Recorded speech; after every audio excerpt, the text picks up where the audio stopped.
Hey guys, welcome back to another video. So guys, आज की इस वीडियो में हम बात करने वाले हैं पोकेमॉन जर्नीज के बारे में कि आखिर यहाँ पे जो पोकेमॉन जर्नी से फाइट हो रही है वो यहाँ पे लॉजिकल क्यों नहीं है एंड काफी सारी फाइट्स ऑन स्क्रीन एरर्स पे ही बेस्ड हैं। इन पोकेमॉन जर्नीज में एपिसोड 100 के बाद जितनी फाइट्स हुई हैं, मैक्सिमम फाइट में यहाँ पे प्लॉट आर्मर काफी ज्यादा ही था। और तुम जानती हो रिसेंटली भी जो लेटेस्ट एपिसोड है उसमें एक ऐसी बैटल हुई है जिसे देखकर यहाँ पे लिटरली फैंस काफी ज्यादा गुस्से में आ गए हैं। सो आज हम उन्हीं कुछ बैटल्स के बारे में बात करने वाले हैं एंड यहाँ गाइस वीडियो पूरा एंड तक देखना क्योंकि इस वीडियो में काफी कुछ बताने वाला हूँ। एंड हाँ, कमेंट्स में जरूर बताना कि आप मेरे पॉइंट से अग्री करते हो कि नहीं। तो चलिए फिर बिना किसी देरी के आज की इस वीडियो को शुरू करते हैं। सो गाइस, आज मैं मेनली बात करने वाला हूँ सबसे रिसेंट बैटल की जो कि पोकेमॉन जर्नीज में हुई है, अलान वर्सेस लियोन। और कसम से भाई इस बैटल में इतना ज़्यादा प्लॉट आर्मर था कि मैं कुछ कह नहीं सकता। I mean, इस फाइट में यहाँ पे अलान का mega Charizard X one shot हो गया। Seriously, can you believe it? And comments में सब जरूर बताना कि इस सीन को देखने के बाद किसका किसका रिएक्शन मुझसे मैच करता है, क्योंकि इस सीन को देखने के बाद मेरा रिएक्शन कुछ इस तरह से था। मतलब सीरियसली यार, अलान का mega Charizard X one shot, are you kidding me? ये वही चार्जर्ड है जो कि कालोस रीजन में एक फाइटिंग मशीन था एंड ये वन शॉट हो गया यहाँ पे लियोन के बेस चार्जर्ड से। और काफ़ी सारे लोग इसे एक लॉजिकल फाइट मान रहे हैं एंड यहाँ पे लियोन को डिफेंड करे कि नहीं भाई, यहाँ पे लियोन कर ही सकता है वन शॉट अलान के मेगा चार्जर्ड एक्स को। और मैंने अपने कम्युनिटी पोस्ट पे भी काफ़ी सारे कमेंट्स पढ़े एंड काफ़ी सारे लोगों ने अलग अलग रीजंस दिए कि क्यों यहाँ पे लियोन का चार्जर्ड वन शॉट कर सकता है अलान के चार्जर्ड को बेस में रह के ही। सो हाँ, मुझे लगा कि इस टॉपिक पे मुझे एक वीडियो बनाना ही चाहिए। अब सबसे पहले रीज़न काफ़ी लोगों का ये था कि उस फाइट में यहाँ पे पोकेमॉन गेम्स का लॉजिक यूज़ हुआ था। एज यहाँ पे अलान के चार्जर्ड ने पहले ही 2 बार फ्लेयर ब्लिट्स यूज़ कर लिए थे, इसलिए यहाँ पे 2 बार फ्लेयर ब्लिट्स के रिकॉयल से उसने 50% एचपी अपनी खुद ही से खत्म कर ली थी। और बाद में उसे एक एयर स्लैश लगा, उसके बाद एक सुपर इफेक्टिव एंशिएंट पावर और उसके बाद एक सुपर इफेक्टिव ड्रैगन पल्स। तब जाके यहाँ पे अलान का चार्जर्ड एक फेयर एंड स्क्वायर मैच में हार गया। अब यहाँ पे सबसे पहली और सबसे बड़ी मिस्टेक ये है कि काफ़ी लोगों को लगता है उसे एंशिएंट पावर हिट हुआ था। भाई मैंने उस सीन को पूरा स्लो मोशन में देखा एंड एक भी पत्थर यहाँ पे अलान के चार्जर्ड को हिट नहीं हुआ था। उसने पूरी तरह से यहाँ पे अपने ड्रैगन क्लॉ से सारे के सारे पत्थरों को तोड़ दिया था। और भाई जहाँ तक बात रही फ्लेयर ब्लिट्स के रिकॉयल की, मैं एक बार तुम्हें प्लीज़ रिकमेंड करूँगा कि तुम एक बार यहाँ पे जाकर फ्लेयर ब्लिट्स के रिकॉयल की जो फ्लेयर ब्लिट्स का जो डिस्क्रिप्शन है उसे एक बार ध्यान से पढ़ो। पोकेमॉन गेम्स मैंने भी खेले और मैं भी जानता हूँ गेम्स में कौन सा लॉजिक यूज़ होता है। फ्लेयर ब्लिट्स में साफ साफ लिखा हुआ है कि user takes 1/3 of the recoil damage inflicted to the target. मतलब कि यहाँ पे कोई भी फ्लेयर ब्लिट्स का अगर कोई रिकॉल लेता है तो यहाँ पे उसकी 50% एचपी नहीं जाएगी भाई, उसकी 33.3% एचपी जाएगी। क्योंकि अगर कोई पोकेमॉन मान लो अपनी 100% एचपी पे रहा, फॉर एग्जांपल यहाँ पे लियोन का रिलाबूम अपनी 100% एचपी होगा, अलान के चार्जर्ड ने एक ही फ्लेयर ब्लिट्स से उसे हरा दिया।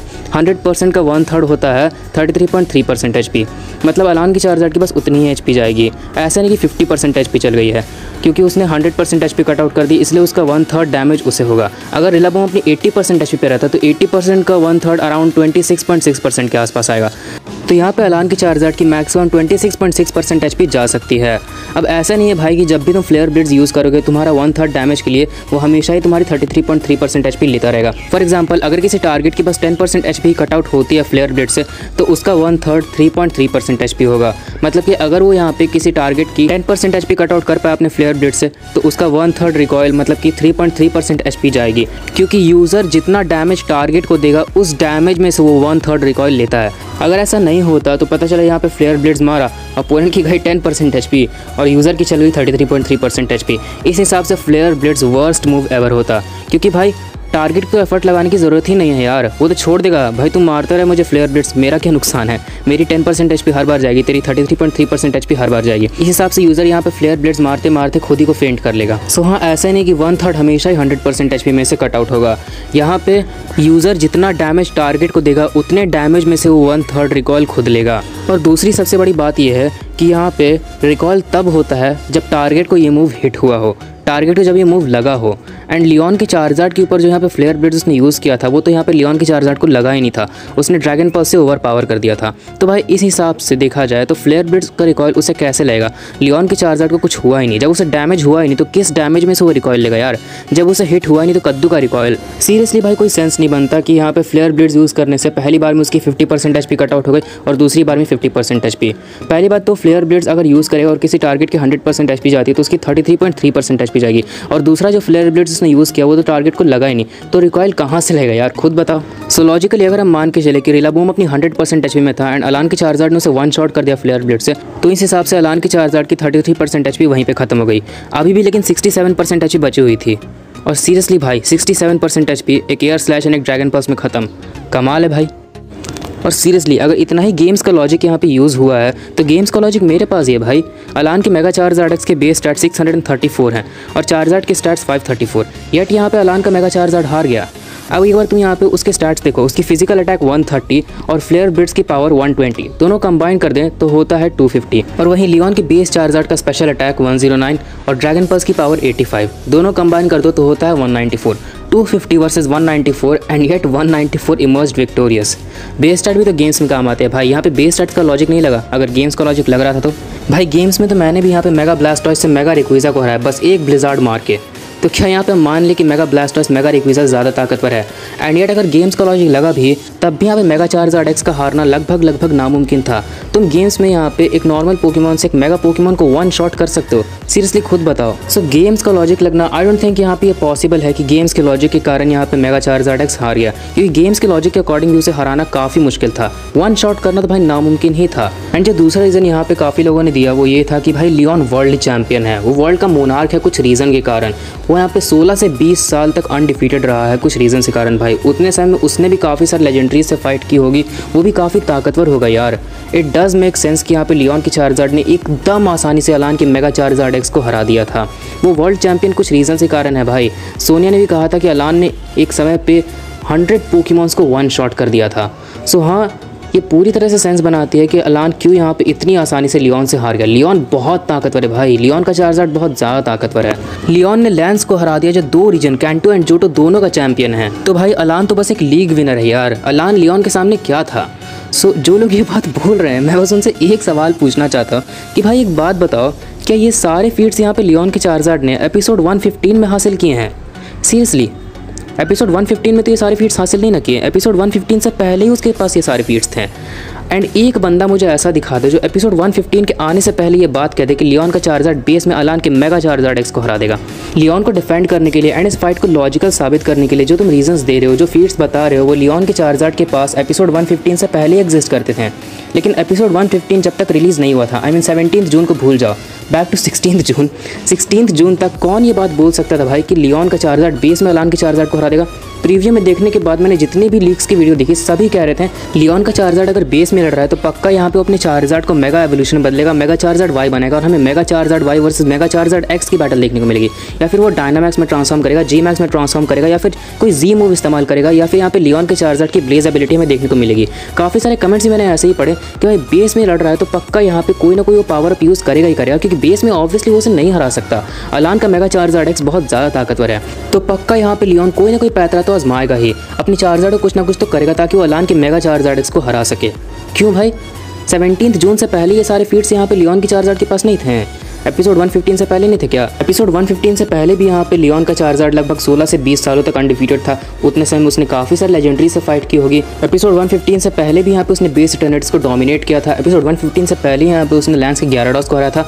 ये सारे फीट्स जो सब रख रहे हैं कि भाई इसलिए यहाँ पे लियोन का चार्जर्ड ज़्यादा ताकतवर है, मुझे एक बात बताओ, ये सारे फीट्स पहले भी एग्जिस्ट करते थे उस समय, लेकिन यहाँ पे कोई भी इस बात को एक्सेप्ट नहीं कर सकता था कि लियोन का चार्जर्ड बेस में रह के यहाँ पे अलान के मेगा चार्जर्ड को हरा देगा। एपिसोड 115 के पहले अगर मैं किसी से ये बात पूछता कि क्या सच में यहाँ पे लियोन का चार्जर्ड बेस में हरा पाएगा अलान के मेगा चार्जर्ड एक्स को, लगभग यहाँ पे 99% लोगों का यही कहना होता नहीं भाई बेस में तो नहीं हरा पाएगा यार, कोई ना कोई यहाँ पे फॉर्मूला अपनाएगा ही अपनाएगा, कोई फिनोमेना यूज़ करेगा, कुछ ना कुछ तो करेगा, भाई बेस में नहीं हरा पाएगा, क्योंकि मैक्सिमम लोगों का कहना यही था। एपिसोड 115 से पहले भी उसके पास ये सारे फीट्स एग्जिस्ट करते थे भाई, लेकिन इस समय अगर एपिसोड 115 से पहले कोई बोल देता कि वो बेस में ही हरा देगा अलान के मेगा चार्जर्ड एक्स को, तो ये कम्प्लीटली लॉजिकल लगता। एंड एपिसोड 115 के बाद जब हरा दी होती है लॉजिकल बन गया। क्यों भाई? एपिसोड 115 के पहले उसके पास ये सारे फीट्स थे। तो क्या तुमने कभी किसी को कंपैरिजन करते वक्त ये बोलते हुए सुना था कि लियोन का चार्जर्ड वर्ल्ड चैंपियन है, किसी कारण से वो मोनार्क है वर्ल्ड का, उसका चार्जर्ड 16 साल से अनडिफीटेड है, वो डेफिनेटली यहाँ पे बेस में ही हरा देगा? मतलब किस बंदे ने ऐसा कहा होगा एपिसोड 115 के पहले कि लियोन का चार्जर्ड बेस में हरा देगा अलान के मेगा चार्जर्ड एक्स को? लेकिन हाँ, मान सकता हूँ हार्डली यहाँ पे एक्सेप्शंस की कमी नहीं है। 99% लोगों का यही कहना होगा कि भाई बेस में नहीं हरा पाएगा, लेकिन 1% लोगों ने कह दिया होगा कि हाँ भाई बेस में हरा सकता है, पर हराना तो हराना one shot, seriously one shot.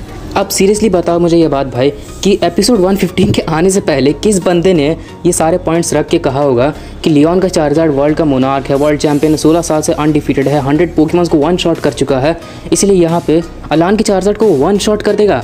मतलब सीरियसली कोई भी ऐसा बंदा होगा, मैं हराने का मान सकता हूँ कि कुछ एक्सेप्शंस होंगे जिन्होंने कहा होगा कि नहीं भाई बेस में हरा देगा, पर लिटरली भाई वन शॉट ये बात किसने कही होगी भाई एपिसोड 115 के पहले? जिन फीट्स की वजह से हम ये मानने को तैयार हैं, जिन फीट्स की वजह से काफ़ी लोग इस फाइट को एक लॉजिकल फाइट साबित करना चाहते हैं कि नहीं भाई अलान बस एक लीग विनर है यार। लियोन का चार्जर 16 साल से अनडिफीटेड है, वर्ल्ड चैंपियन का पोकेमॉन है, इतना ताकतवर है।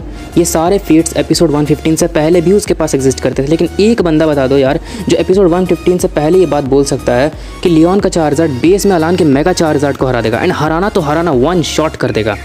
भाई लिटरली ऐसा कोई बंदा नहीं हो सकता यार।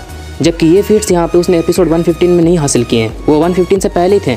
लेकिन अगर 115 से पहले कोई बोल देता कि हाँ यहाँ पे लियोन का चार्जर वन शॉट कर देगा अलान के चार्जर को, तो लिटरली लोग उसे पागल कहते हैं। लेकिन अब जब ये असली का हो गया तो ये लॉजिकल बन गया। मतलब अगर एपिसोड 115 से पहले अगर कोई कहता तो ये पूरी तरह से पागलपन लगता, लेकिन एपिसोड 115 के बाद जब ये हो गया तो ये लॉजिकल लग रहा है। वो भी उन फीट्स के कारण जो कि उसने एपिसोड 15 में हासिल नहीं किए, वो तो उसके पास काफ़ी पहले से ही थे। और सीरियसली यहाँ पे मैं इस हार को कभी एक्सेप्ट करने वाला नहीं हूँ। मैं यहाँ पे गैलार की बैटल्स को सीरियसली लेने वाला ही नहीं हूँ, क्योंकि भाई गैलार की बैटल्स में कोई सेंस नहीं बनता यार। मतलब खुद सोचो, बिया जो कि यहाँ पे रैंक 60 के अराउंड थी, उसका जी मैक्स मचाम मेगा लुकारियो के लिए एक एक्सट्रीमली टफ ओपोनेंट साबित हुआ। मेगा लुकारियो की हालत खराब हुई उसे हराने में, और ऐश के सरफेज ने एलीट 4 धर्षणा के एस पोकेमॉन को वन शॉट कर दिया। भले ही वो खुद भी हार गया, लेकिन यहाँ पे उसने उसे वन शॉट भी कर दिया सीरियसली। एंड धर्षणा का रैंक 12 के अराउंड था। मतलब इस हिसाब से मैं कह सकता हूँ ऐश का सरफेस मेगा लुकारियो से कहीं गुना ज़्यादा ताकतवर है। मानता हूँ यहाँ पे धर्षणा one of the weakest elite 4 होगी, लेकिन स्टिल उसका रैंक 12 to 15 के अराउंड था, और कहाँ बिया का रैंक 60 के अराउंड।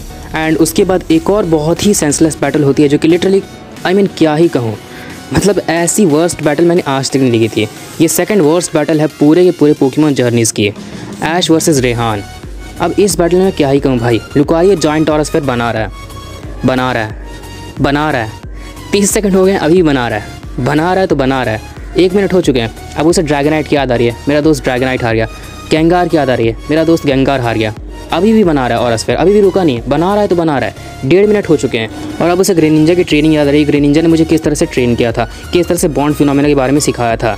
और फाइनली ऑलमोस्ट आफ्टर 2 मिनट्स तैयार होता है लुकारियो का giant aura sphere. It took Lucario almost 2 minutes to create the giant aura sphere. और उस 2 मिनट में हमारे रेहान बाबू कर क्या रहे थे? He could have easily stopped him भाई।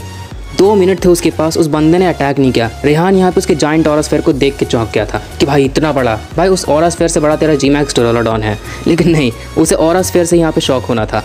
अब काफ़ी लोग कहेंगे नहीं भाई यहाँ पे मारता तो लुकारियो काउंटर कर लेता यार, वो बहुत फास्ट है। मैं कह सकता हूँ ऐसा नहीं होता, बिल्कुल नहीं होता। तुम उस सीन को एक बार ध्यान से जाके देखो। Lucario was creating the giant aura sphere with his eyes closed.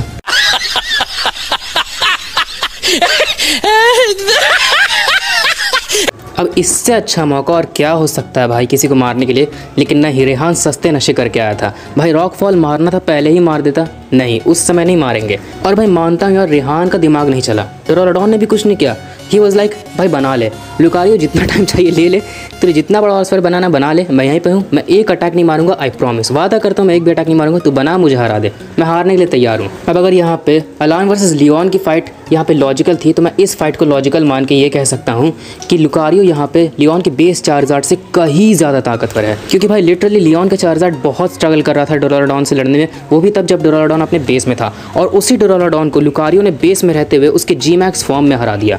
तो भाई इस हिसाब से मैं डेफिनेटली कह सकता हूँ लुकारियो कहीं ज़्यादा ताकतवर है लियोन के बेस चार्जार्ड से। एंड वही लुकारियो ग्रेनिंजा से पिट गया, और वही ग्रेनिंजा यहाँ पे मेगा चार्जार्ड एक्स से हारा, और वही मेगा चार्जार्ड एक्स लियोन के बेस चार्जार्ड से वन शॉट हो गया।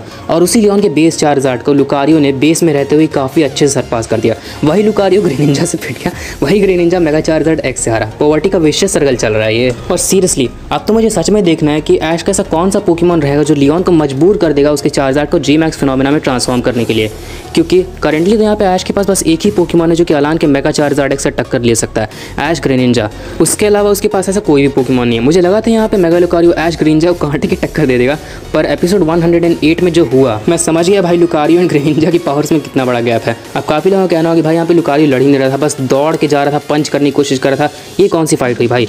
एक बार तुम ध्यान से फाइट को देखो, ग्रेनिंजा भी यहाँ पे कुछ नहीं कर रहा था, वो बस बच रहा था। अटैक्स के दम पे भी लड़ाई होती ना तो ग्रेनिंजा लिटरली यहाँ पे लुकारियो को चीर के रख देता। लुकारियो के अटैक्स यहाँ पे उन वाइन्स के ऊपर बिल्कुल भी इफेक्टिव नहीं थे, जबकि उन्हीं नेगेटिव वाइन्स को ग्रेनिंजा अपने कट अटैक से ही काट रहा था। तो करंटली देखा जाए तो करंटली तो यहाँ पे ऐश का ग्रेनिंजा बहुत आगे लुकारियो से। तो मुझे सच में देखना है कितने कम समय में ऐश का जर्नीज का स्ट्रॉन्गेस्ट पोकेमॉन कैसे इतना बड़ा गैप कवर करता है, क्योंकि करंटली तो यहाँ पे लुकारियो ग्रेनिंजा से बहुत पीछे है and mega Charizard x Greninja से आगे है, और वही मेगा चार्जार्ड एक्स लियोन के बेस चार्जार्ड से बहुत बुरी तरह से पिटा है। तो मुझे सच में देखना है कि लुकारियो आखिर इतना बड़ा गैप कैसे कवर करेगा इतने कम समय में। और मैं इस वीडियो का पार्ट 2 जरूर लेके आऊँगा, जिसमें मैं बाकी के बचे हुए पॉइंट्स एक्सप्लेन करूँगा कि मैं यहाँ पे क्यों इस फाइट को एक्सेप्ट नहीं कर सकता एंड क्यों ये पूरी तरह से प्लॉट आर्मर पे बेस्ड था। पार्ट 2 इसलिए क्योंकि मैं सारे के सारे पॉइंट्स एक वीडियो में कवर नहीं कर सकता। अब तुम्हें क्या ये फाइट लॉजिकल लगी थी? वेल मुझे तो ये फाइट बिल्कुल भी लॉजिकल नहीं लगी थी, क्योंकि जिन फीट्स के दम पे यहाँ पे काफ़ी सारे लोग इस बात को साबित करना चाहते हैं कि लियोन का चार्जार्ड अलान के चार्जार्ड को आसानी से बेस में ही हरा सकता है, वो फीट्स उसके पास एपिसोड 115 से पहले ही थे। लेकिन एपिसोड 115 से पहले कोई चाह के भी ये बात नहीं बोल सकता था कि लियोन का चार्जार्ड बेस में रह के यहाँ पे अलान के मेगा चार्जार्ड को हरा देगा, और हराना तो हराना 1 शॉट कर देगा। सो इसलिए यहाँ पे मेरे हिसाब से लॉजिकल फाइट नहीं थे। पहले आप मुझसे अग्री करते हैं कि नहीं, आप मुझे कमेंट से बता सकते हैं। अगर आप मुझसे अग्री करते हैं तो आप इस वीडियो को प्लीज़ शेयर ज़रूर करिए। And finally thanks for watching.